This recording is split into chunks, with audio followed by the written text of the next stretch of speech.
সবাইকে, কেমন আছো তোমরা সবাই? আশা করছি সবাই অনেক ভালো আছো। আমি অনেক ভালো আছি। আমার নতুন একটি ভিডিওতে তোমাদের সবাইকে অনেক স্বাগত জানাই। এরকমভাবে সাজাগোজা দেখে তোমরা নিশ্চয়ই ভাবছো যে আমি কোথায় যাচ্ছি।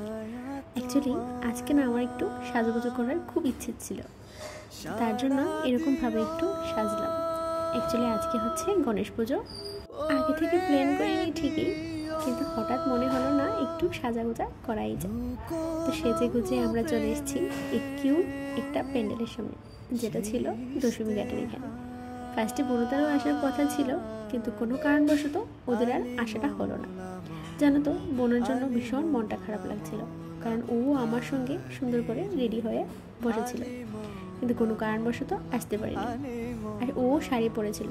প্ল্যানটা যদিও আমার ছিল, কিন্তু দুজনে মিললেই সেজে গুজে রেডি হয়েছিলাম। আমি তো বের হয়ে গেছি, কিন্তু কিছুক্ষণ পর ফোন করে বলল যে ও নাকি আসছে। এই কথাটা শোনার পর আমার তো মন এমনিতেই খারাপ হয়ে গেছে। তারপর ভাবছি যে বোনর তো আরও বেশি খারাপ হবে। তারপর বোনকে বলেছি যে তুই রেডি হ, তোকে নিয়ে যাবে। আমিও বলেছি, দিবাকর অনেকবার বলেছে, কিন্তু ও আর রেডি হয়নি। ড্রেস সব কিছু চেঞ্জ করে ফেলেছে। আর যেহেতু বের হয়েছি, মন খারাপ করলে তো হবে না, একটু তো ঘুরতেই হবে। তো এখানে এসেছি রবীন্দ্র ভবনের সামনে। এসে দেখি ভীষণ লাইন ছিল। মূর্তিটা দেখা তো হয়ে গেছে, আর মূর্তিটা কিন্তু ভীষণ সুন্দরও ছিল। তারপর ভাবলাম যে চলো একটু মেলাতে ঘুরে আসি। তো মেলাতে গিয়ে দেখলাম যে এই ক্লিপগুলো ভীষণ ভালো লাগছে। ফার্স্টে আমি দেখিনি, দিবাকরে দেখেছে, আর ও এখন চেক করছে যে কোনটা আমার বেশি মানাচ্ছে। তো ফাইনালি একটা ক্লিপ ওর পছন্দ হয়ে গেল, সেটাই নিয়ে নিয়েছি। আর ওর সব থেকে বেশি ফেভারিট হচ্ছে রেড আর পিঙ্ক। এই দুটো কালারই ও সবসময় চুজ করে। তো যাই হোক, পিঙ্ক কালারটাই চুজ করেছে। জানতাম এটাই চুজ করবে, এখন এটাই চুজ করেছে।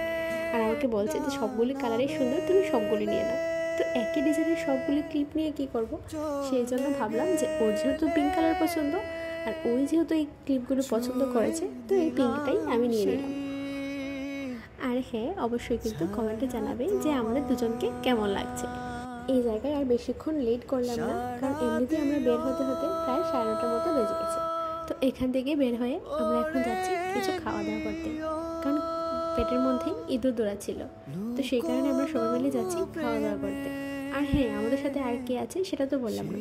আমাদের সাথে প্রিয়াঙ্কা আর রানাদাও আছে। কিন্তু চলো যাই, দেখি কি খাওয়ার পাই, সেটাই খাবো। তো গিয়েছিলাম ঢাকায় বিরিয়ানি খেতে, গিয়ে দেখলাম ঢাকা বিরিয়ানি শেষ হয়ে গেছে। শেষ তো হবেই, কারণ 10:30 থেকে 11:30 যেহেতু বাজে। তারপর চলে এসেছি মন্টু বিরিয়ানি খাওয়ার জন্য।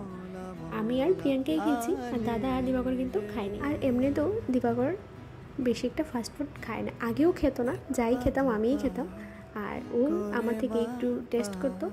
তো যাই হোক, এখানে খাওয়া দাওয়া শেষ করে আমরা যাচ্ছি হচ্ছে বাড়িতে। আসার পথে এই ছোট্ট কিউট গণেশটাকে দেখে তো ভীষণ ভালো লাগলো। তো বাইক থেকে নেমে আমি চলে এসেছি এটাকে ভিডিও করার জন্য। তোমাদের কেমন লেগেছে গণেশটা অবশ্যই কিন্তু কমেন্টে জানাবে। গণেশ পুজো চলে গেছে, অনেক দিন হয়ে গেছে, কিন্তু আমি যে লেট করার মতো ভিডিও পোস্ট করতে পারিনি, সেটা আর কি বলবো, সেটা তো আমার রোজকারেরই ঘটনা। ভিডিও তো করে রাখি, কিন্তু এডিট করে পোস্ট করতে পারিনি। তো যাই হোক, আজকে ভিডিওটা কেমন লাগছে অবশ্যই কিন্তু কমেন্টে জানাবে। দেখা হচ্ছে অন্য সুন্দর একটা ভিডিওতে। ততক্ষণে তোমাদের সবাইকে টাটা, বাই।